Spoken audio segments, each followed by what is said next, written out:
Bom dia, amigos do Aviação Sem Mistério, tudo bem com vocês? Como é que vocês estão? Hoje eu estou aqui em Curitiba, no Museu do Expedicionário, e vou mostrar para vocês o caça Republic P-47 Thunderbolt, esse mesmo que está aqui atrás de mim. Vem comigo, fica comigo até o final do vídeo.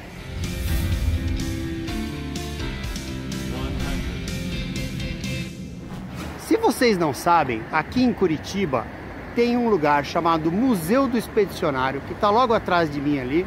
Vou mostrar aqui as imagens para vocês, tá? É um dos museus mais impressionantes do Brasil.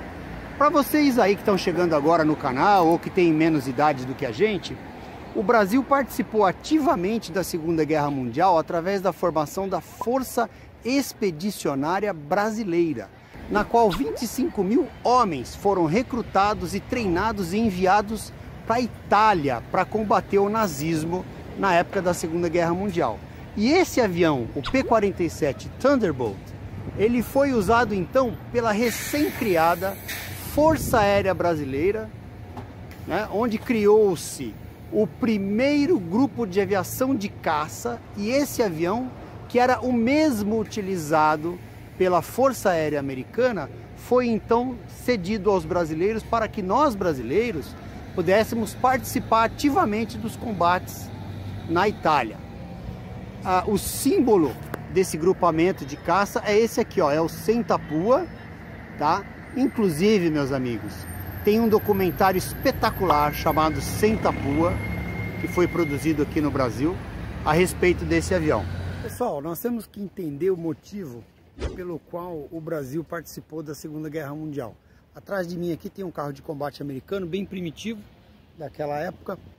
E é interessante a gente conhecer o passado para que nós entendamos o presente para planejar o futuro. E na história da aviação tem muito a aprender com a Segunda Guerra Mundial. Aqui, ó, o P-47 atrás de mim aqui. O que aconteceu então? Quando explodiu a Segunda Guerra Mundial, quando eclodiu a Segunda Guerra Mundial em 1939 na Alemanha, quando a Alemanha invadiu a Polônia, o mundo começou a mudar.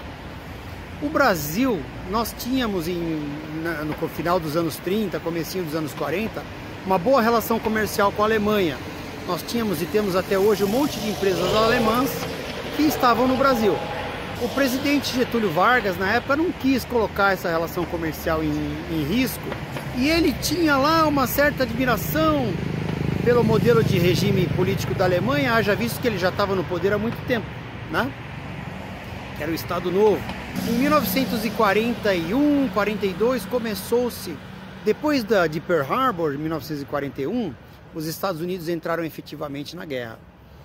E começaram a pressionar o Brasil para que não tivessem mais relações comerciais com a Alemanha nesse período.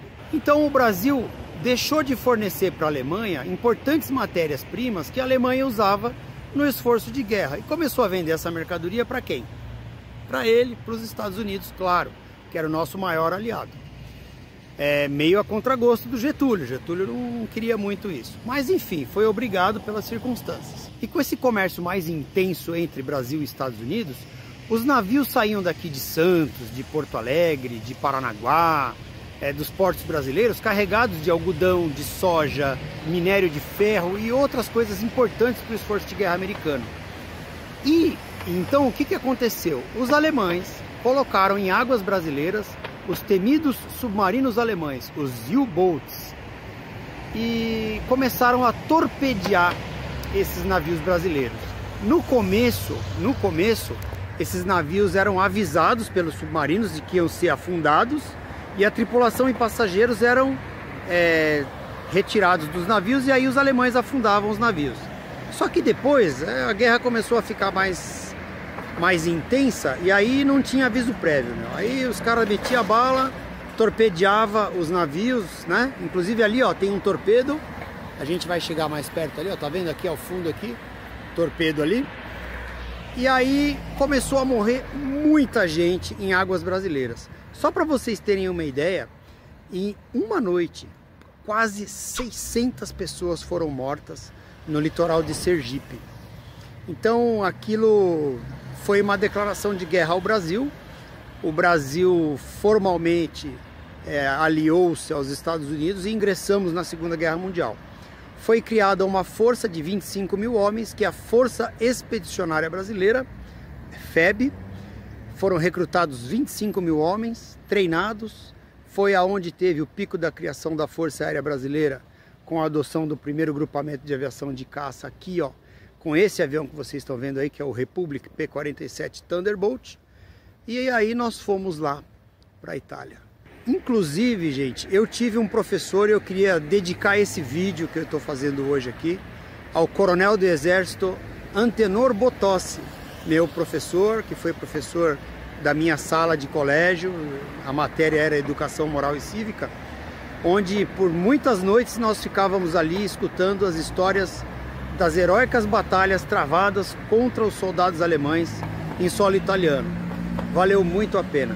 E fica aqui uma indicação também de quem quiser saber mais sobre a participação do Brasil na Segunda Guerra Mundial.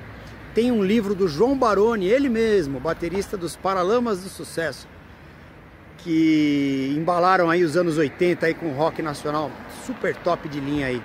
Ele escreveu um livro porque o pai dele foi soldado da Força Expedicionária Brasileira. Vale muito a pena ver. Vamos falar mais um pouco sobre o P-47 Thunderbolt. O P-47 Thunderbolt foi, na época da Segunda Guerra Mundial, o caça mais caro, mais pesado e com o motor mais possante a ser feito pelo esforço de guerra mundial, né? Nem os alemães, nem os americanos, nem os russos, nem os japoneses, nem os italianos, nem os franceses, ninguém fabricou um avião mais possante que o P-47 Thunderbolt. O P-47 Thunderbolt tem um motor Pratt Whitney R2800 com 2.600 cavalos de potência, com duas estrelas de 9 cilindros, né, juntas, são 18 cilindros. Então é um motor absolutamente muito possante. Ele tinha um armamento muito poderoso também, são 8 metralhadoras .50. Aqui, ó, você vê 4 metralhadoras nesta asa e 4 metralhadoras na outra asa, 4 metralhadoras .50, e ele era um caça-bombardeiro. Ele podia levar bombas de 250 quilos aqui, nesse hard point, nesse pod, e aqui, ó, no meinho do avião, aqui, ó, vocês estão vendo aqui, ó, estão vendo esses ferrinhos aí, ó? Isso aí é um suporte de bomba também. Aí ele podia levar uma bomba grande de 500 quilos, ele era um caça-bombardeiro, e naquela época já existiam foguetes que eram lançados por esses tubos aí, ó, tá? Ali vocês podem observar, embaixo do canopy, tem um monte de palitinhos desenhados ali, na realidade são bombas, são representações de bombas. Ali foi a representação, cada palitinho daquele ali significa cada missão que esse avião voou. Então vocês veem que a lateral dele está toda desenhada ali, ó, ou seja, esse avião participou, segundo eu estava falando com o pessoal do museu aí, de mais de 95 missões de ataque e retornou inteiro esse mesmo avião, tá? Que foi pilotado ali pelo tenente aviador Torres, que foi um dos nossos heróis de guerra aqui do Brasil. Esse avião foi trazido aqui para Curitiba em 1969 pelo senhor Eronildes da Cruz. Esse senhor foi mecânico, ele se alistou na Força Expedicionária Brasileira, foi mecânico da Força Aérea Brasileira, e quando ele se aposentou depois, ele fez um movimento aí com as famílias dos expedicionários e conseguiu trazer esse avião do Rio de Janeiro até aqui para deixar ele em exposição aqui. Esse senhor faleceu agora em fevereiro e ele vinha todas as quartas-feiras aqui para cuidar do avião. Então é uma história muito bonita aí. Esse aqui então é o Republic P-47 Thunderbolt, principal caça da Força Aérea Brasileira na criação da Força Expedicionária Brasileira na Segunda Guerra Mundial. Vocês podem ver o canopy ali. Eu vou mostrar para vocês lá dentro. Tá o painel, o assento, o manche e o painel de rádios dele que foi tirado aí. Há uns anos atrás eu ouvi uma história de que teriam subido nele durante a noite, entrado no painel, na cabine e retirado um instrumento. Aí depois disso, a direção do museu resolveu retirar todos os equipamentos, colocar lá dentro do museu, né? E deixar lá em segurança. Vale muito a pena quem quiser conhecer a história do P-47 Thunderbolt e da participação do Brasil na Segunda Guerra Mundial, vir aqui conhecer esse museu aqui em Curitiba. Nós vamos entrar lá dentro.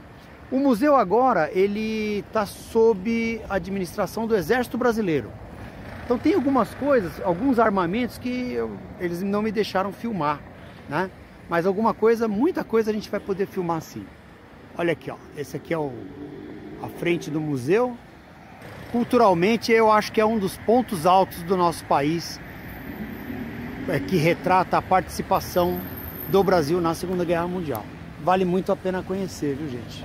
Eu sei que eu já falei isso, mas é que eu acho que vale muito a pena conhecer. Nós estamos aqui agora na sala do Museu do Expedicionário, dedicada à história da preservação do primeiro grupamento de aviação de caça, e também é onde nós temos algumas coisas aqui alusivas ao que foi a batalha e as pessoas que tiveram envolvidas naqueles dias de combate na Segunda Guerra Mundial. Nós temos aqui uma maquete da B-29, né? A B-17 nós já mostramos aqui no canal. Aqui nós temos alguns uniformes. Olha aí, pessoal, tudo muito bem preservado, né?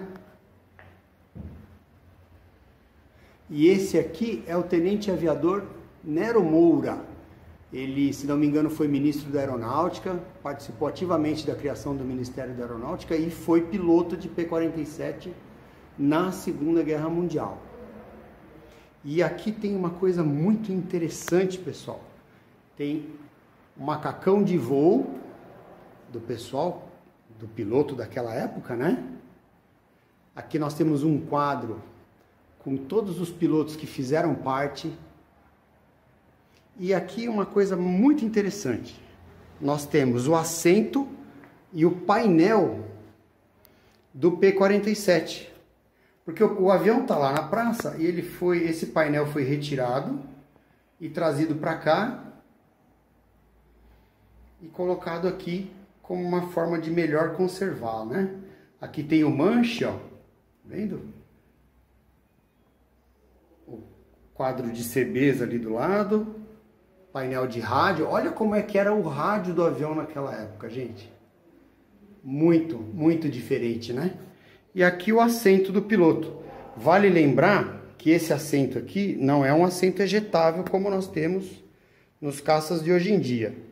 Para o piloto, em caso de acidente, se evadir da aeronave, ele tinha que colocar o avião numa determinada atitude, abrir o canopy e saltar com seu paraquedas. Gostaram, gente? Muito legal, né? Vamos dar uma olhadinha aqui no painel.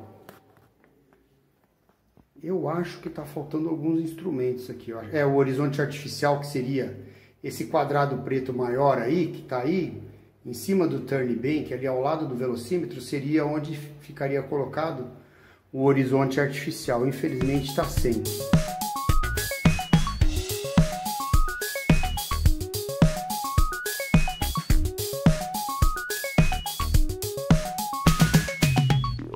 Bom, pessoal, nessa sala nós temos aqui um motor radial Pratt Whitney R1830 que foi usado nos DC-3C-47.